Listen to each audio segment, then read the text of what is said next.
início. Muito trabalho, Samuel. Muito, sempre. Show de bola, Milton Naves. Bom dia para o amigo ligado no Rádio Esportes. 11h41 é o Cruzeiro com essa noite importante, ainda com os bastidores agitados, a situação do Vitor Roque, rescisão publicada no BID. Cruzeiro com os jogadores para serem registrados ainda hoje por causa do fechamento da janela. Daqui a pouco vamos falar mais sobre isso na sequência aqui do Rádio Esportes, mas primeiro, o jogo hoje, o duelo contra o Brusque, 9h30 da noite, e a importância do torcedor comparecer neste compromisso. São aí mais de 13 mil torcedores garantidos, mas o público ainda pode melhorar. Tem ingresso à venda, ainda tem ingresso do setor amarelo, do vermelho inferior, para quem quiser comparecer hoje à noite neste duelo importante. E por que eu falo que o torcedor pode ter uma presença importante hoje à noite? É que nos 2 últimos anos, o Cruzeiro como mandante na Série B foi um verdadeiro fiasco. 43% de aproveitamento apenas em 57 pontos nos 2 anos de Série B. O Cruzeiro somou em casa apenas 25 pontos. Então perdeu muita chance e agora, tendo nas 19 rodadas a presença do torcedor, a presença da Nação Azul, isso pode fazer a diferença e que já comece hoje diante da equipe do Brusque. Antes até de falar do Cruzeiro, vamos saber sobre o adversário, o Brusque, que vem sem o artilheiro do time e vem de vitória também na estreia sobre o Guarani, em Álvaro Damião. É isso, bom dia, um abraço, Samuel, ouvintes do Rádio Esportes, 11 horas com mais 42 minutos, venceu em casa, mas foi em Floripa, em Santa Catarina, 1-0 sobre o Guarani, na abertura da competição para as duas equipes.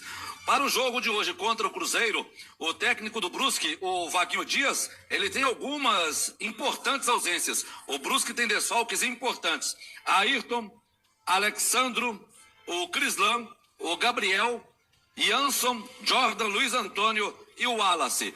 Todos esses no departamento médico desfalcam Brusque logo mais. A delegação do Brusque chegou ontem por volta de meio-dia a Belo Horizonte e está hospedada no Hotel Mercury, no bairro de Lourdes. Ontem à tarde, o técnico Vaguinho Dias comandou um treinamento na cidade do Galo. Ele que vem de 15 jogos seguidos sem perder. Já tem 50 partidas comandando a equipe do Brusque, o técnico Vaguinho Dias, que deve mandar a campo a equipe com essa formação mais tarde. Juan Carneiro, Totti, Everton Alemão, Bruno Aguiar e Alex Juan, Zé Matheus, Rodolfo Potiguar, Matheus Trindade e Diego Jardel, Fernandinho e Bruno Santos. Seria esse o Brusque, mas a confirmação mesmo momentos antes do jogo no vestiário, Samuel. Pois é o Brusque que no ano passado veio enfrentar o Cruzeiro, tinha o Edu, centroavante, e o Cruzeiro venceu aquele jogo com quase 40 mil torcedores no Mineirão. O técnico Paulo Pessolano, além, claro, da ausência do Vitor Roque, que não joga mais com a camisa do Cruzeiro, e repito, daqui a pouco vamos falar mais sobre essa situação do Roque. Ele não tem ainda a volta do João Paulo.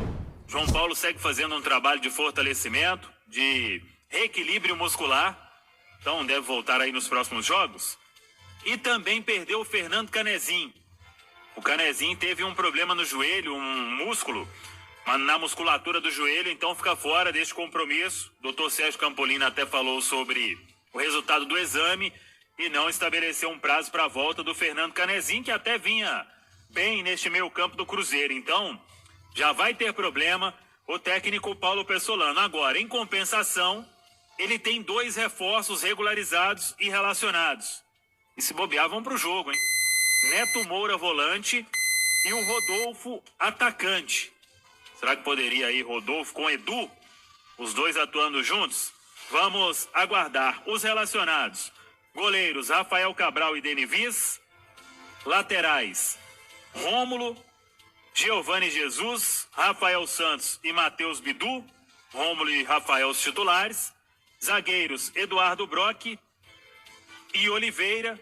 O Giovani pode ser ali a opção para zaga, para reserva. O Oliveira relacionado é uma boa notícia. Vai para o jogo ao lado do Eduardo Brock.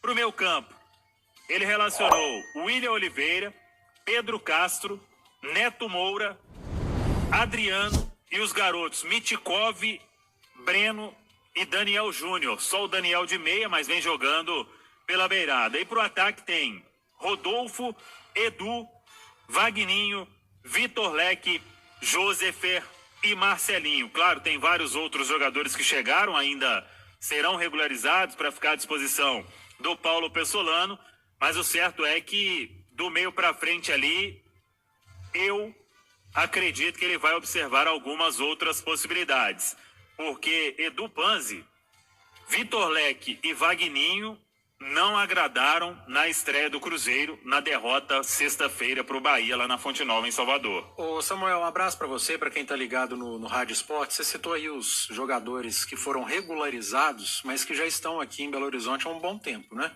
Já treinando, já trabalharam, já taticamente devem ter uma noção bem adiantada do que é o Pesolano, já devem ter trabalhado com a equipe do treinador também, já estão ambientados ao dia a dia do Cruzeiro e é um jogo que há a necessidade da utilização desses caras, se não para o início do jogo, mas no decorrer, mas eu acredito até no início. Neto Moura é um cara que pode se encaixar muito bem com a ausência de Canecim e João Paulo. Ele pode já entrar ali no meio de campo, jogar talvez com Pedro Castro, com o William Oliveira ali como um primeiro volante. E eu não descartaria, inclusive, a utilização do Rodolfo. Caindo pelo lado esquerdo, jogando pelo lado do campo, jogou muitas vezes assim no América, sim. Acho que ele chega para ser utilizado até como uma opção ao Edu, mas pelo momento e pelas ausências que o Cruzeiro vai ter, por essa perda repentina do Vitor Roque, não me estranharia o Pesolano já de início ter Neto Moura pelo meio, Rodolfo pela esquerda e aí do lado direito a escolha tem que ser feita, Vagninho, Vitor Leque com o Edu no comando de ataque. O certo é que o Cruzeiro precisa fazer o resultado. Ontem no Bastidores eu bati nessa tecla. O torcedor do Cruzeiro precisa entender a importância dele para essa Série B. Todos os grandes que caíram tiveram muito apoio do seu torcedor. E a torcida é o diferencial do clube grande numa disputa de Série B. E o Cruzeiro tem o direito de ter seu torcedor na arquibancada e não adianta deixar para o final.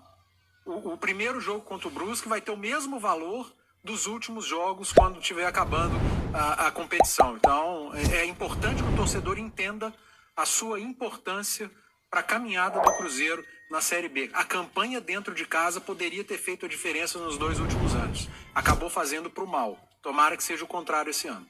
Pois é, e Natália Fiuza, isso que o Panzi disse em cima desse retrospecto do Cruzeiro como mandante, em 2020 não teve torcida, então jogou-se praticamente com campo neutro. Mas mesmo tendo a torcida no ano passado, a campanha foi muito ruim. Claro que com o torcedor, o Cruzeiro conseguiu resultados melhores. Tanto que venceu a maioria desses jogos como mandante, foram poucas vitórias, a maioria o Cruzeiro venceu com o apoio do seu torcedor. E ter o torcedor neste momento, entendendo todo este processo, claro que o torcedor está na bronca, que estreou com derrota, foi criada uma expectativa maior, mas é o que o Cruzeiro tem para o momento. Outros jogadores serão registrados, está chegando aí mais um atacante de beirada, daqui a pouco vamos falar sobre isso, já vamos falar sobre isso, que é o Jajá que está vindo do Atlético Paranaense. Mas o torcedor tem que entender este momento, como o Panzi disse, e apoiar esse time para sair dessa situação de Série B de Campeonato Brasileiro. Sem dúvida, Samuel. Bom dia para você, também ao Milton, ao Edu Panzi, quem nos acompanha no Rádio Esportes.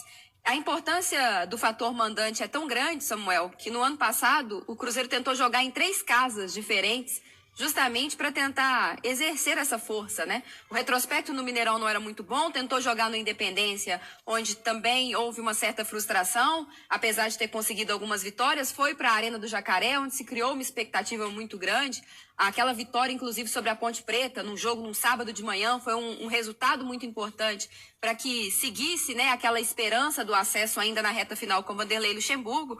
Mas a prova de que o Cruzeiro considera esse fator mandante fundamental foi as tentativas que fez na temporada passada. Então, acredito que para 2022, o Cruzeiro, cada vez mais acertado com o Mineirão, vai fazer, de fato, da sua casa, a sua própria casa, né, que é o Gigante da Pampulha, e o torcedor tem que estar ao lado. A crescente do sócio-torcedor indica que o torcedor do programa de sócios 5 estrelas indica que o torcedor está ao lado do time, apesar de nessa semana existir uma frustração por causa do resultado da estreia. Acho que o torcedor não tem que se deixar abalar por isso, foi só um jogo, ainda é início de trabalho, existem reforços estão chegando, a tendência é que o time continue a evoluir e é muito importante. Todos os times grandes que caíram, Samuel, tiveram o apoio massivo do torcedor nos estádios para conseguir esse acesso. E eu acho que o Cruzeiro, se não subiu nas últimas 2 temporadas, a gente pode elencar uma série de fatores para isso. Com certeza, a falta, né? O baixo aproveitamento dentro de casa, com certeza foi um deles.